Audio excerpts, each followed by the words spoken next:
भाई एक बार seat sharing हो जाए, ये तमाम विषय ऐसे हैं जो कि हमारी सेंट्रल पार्लियामेंट्री बोर्ड में पेंडिंग पड़े हुए हैं, जिस पे अंतिम फैसला केंद्रीय संसदीय बोर्ड को लेना है।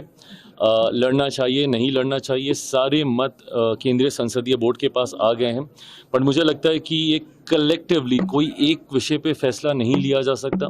पहले ये क्लियर होना ज़रूरी है कि कितनी सीटों पे लोक जनशक्ति पार्टी रामविलास चुनाव लड़ रही है, गठबंधन का क्या स्वरूप होने वाला है, इन द सेंस कि कौन कहाँ से चुनाव लड़ रहा है।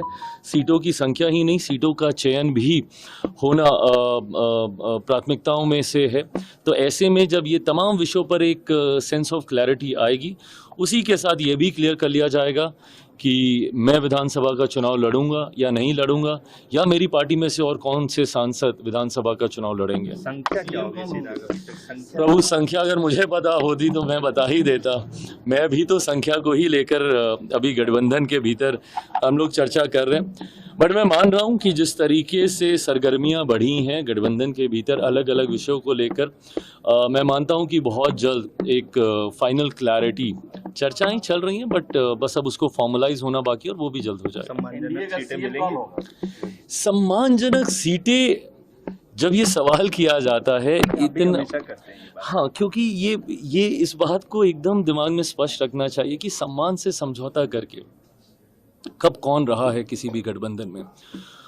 और मैं नहीं मानता कि हमारे गठबंधन में किसी भी घटक दल की सोच ऐसी है कि वो दूसरे दल को सम्मानजनक मौका ना दे विधानसभा चुनाव में अपना प्रतिनिधित्व करने का। मेरे गठबंधन ने मुझे कितना सम्मान दिया है उसका सबसे खूबसूरत उदाहरण 2024 लोकसभा का चुनाव है। मैं मानता हूं कि भारत के गठबंधन राजनीति के इतिहास में ऐसे उदाहरण हम लोग को मिले होंगे कि जहां 10 सीटों वाले को 8, 8 वाले को 5, 5 वाले को 3, 3 वाले को 1 और संभवतः पार्टी का विलय करा लिया गया होगा।